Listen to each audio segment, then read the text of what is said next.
What is the scariest/creepiest theory you know about? Okay, this one is rough, so please bear with me. So the common time travel question is, would you go back and kill baby Hitler? Well, imagine if that was you. To us in the current timeline, you would be a hero that killed someone truly evil before they had chance to corrupt or endanger anyone, but to the people of that time you are a monster. A baby killer. They couldn't exactly explain to people. I was sent from the future to kill this baby to save hundreds of millions of lives. No one would believe him and would just assume he was some nutcase. Or maybe they're not allowed to tell anyone as per the agreement with the future government. It makes you wonder all the people through time that have been called monsters for killing babies. What if they were just heroes from the future saving us all? They couldn't tell anyone either? Undefined. This isn't a theory. But I just think it's cool. You know how movies and shows always have this ancient alien race that came way before us? And we're the new species? Well, technically. Most likely that's wrong. We are near the beginning of the universe. If the universe was a person, we would literally just be out of the womb. In reality, we are the ancient species. We are the ones that come before. We are the ones some future civilization may see. Just a crazy thing to think about.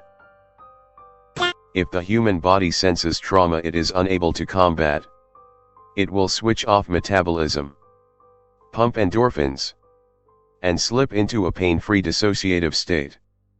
In essence, shutting down. It's been seen in air crashes and lots of places, really. Basically, your body can switch itself off. Don't some prey animals do this when they are caught? That's why they seem so unfazed about being eaten. I'm sure I've read something about rabbits not being likely to survive an encounter with a predator even if they escape, cause their body is just pumped with so much speed they have a heart attack anyway. It was on Reddit somewhere I saw it, so who knows how legit it is. As someone that has pet rabbits, not stressing them out if they're not feeling well is a legitimate concern for exactly this reason.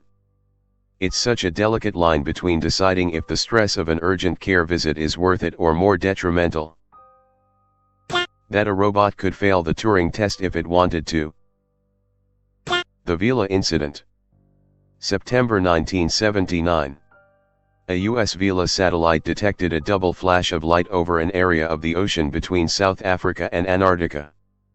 The prior 41 double flashes observed by the satellite were from nuclear explosions, as this is what they were designed to observe. There also happened to be a typhoon happening in the area at the time, so it seemed like someone wanted to detonate it without being caught. Carter administration reported that it was a natural occurrence due to a small meteorite hitting the satellite. However, many other independent sources and even other countries have reported that they did indeed find traces of fallout and radiation. Because of the geopolitical climate of the times, there's very strong evidence that it was in fact a joint nuclear weapon test carried out by South Africa and Israel. And the US scrubbed the information regarding it because they didn't want to paint their allies in Israel in a bad light for working with apartheid-era South Africa. Strangely enough, Israel and South Africa have never denied having nuclear weapons programs. Nor have they ever denied a joint test being responsible for the Vela incident. During the Challenger accident from 1986, whenever the shuttle exploded, the ground crews had the astronauts' EKGs and vital the explosion. The astronauts were still alive.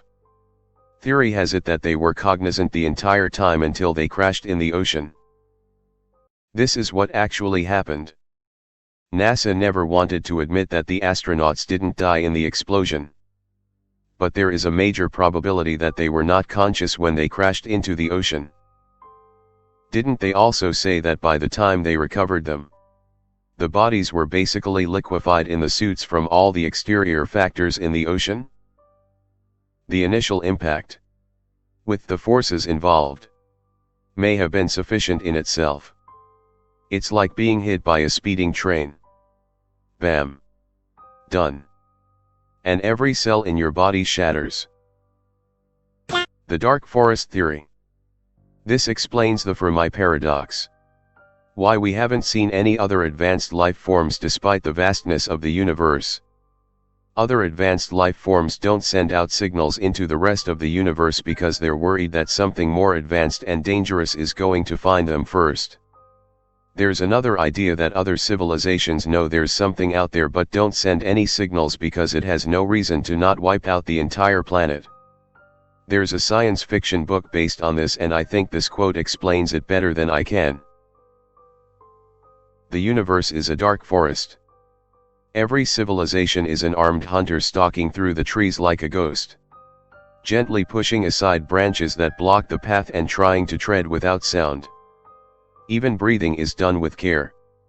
The hunter has to be careful, because everywhere in the forest are stealthy hunters like him. If he finds another life, another hunter, angel, or a demon, a delicate infant to tottering old man, a fairy or demigod, there's only one thing he can do: open fire and eliminate them. If you die by being beheaded, the last thing you might see is your decapitated body. Cosmology can be disturbing. For instance, I recently learned of dead-end trips. There are some destinations that you shouldn't try for. It's possible to travel so far away from where you started that the expansion of the universe will exceed the speed you were traveling at. You can't return home, because home is receding faster than you can travel. You can't reach your destination, because it too is receding faster than you can travel. You can no longer get anywhere, only get further away from everything.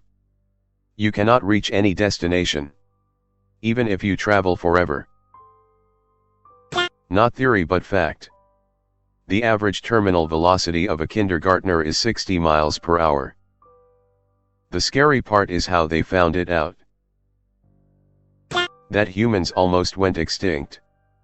70,000 years ago a volcano in Indonesia erupted. There's theories that we have a genetic bottleneck around that time.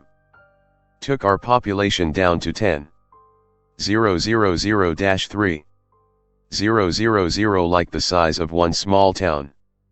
Lots of fresh genetic material died with those who were lost, and the resulting inbreeding could have resulted in some genetic diseases that have made their way into humans today. Without this event, we may have advanced faster and be healthier people today. Undefined. Edit 2. Thank you for the awards. When I went to sleep, this had 5 upvotes and now it's 10k. I'm glad that so many people found this interesting. I'd like to clarify that this is a theory, a hypothesis supported by a collection of facts. The theory is not fact and truth in itself, so don't take it that way.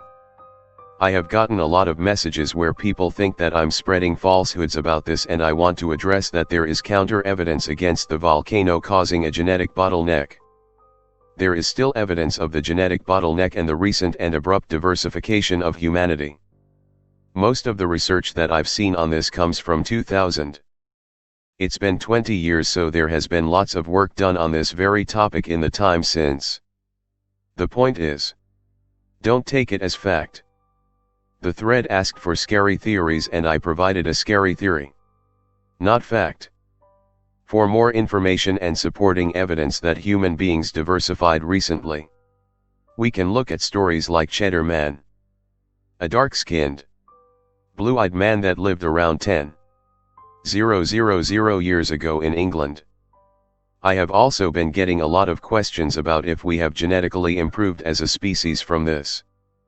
The short answer is I don't know, and I don't think anyone does. I think it's unlikely, as I've never heard of a population bottleneck going well. Pain does not equal gain, and survival of the fittest hasn't really applied to people for a long time, and for a variety of reasons. We tend to protect others that are weak because those that are different have still purpose and use to the community. We care about each other and want to see everyone succeed. This line of thinking that we must have become stronger from such a critical state seems far too close to eugenics. This is one I had a couple days ago watching this video about Carl Sagan explaining the fourth dimension. The gist is if we all existed in 2 dimensions we could only see or record events that happen in 2 dimensions. So if there were things in the 4th dimension we could never see or even imagine them. Imagine a 4th direction to move in. Carl Sagan explains it beautifully as if we were on a piece of paper. We could only see the cross-section of anything that passes through our world,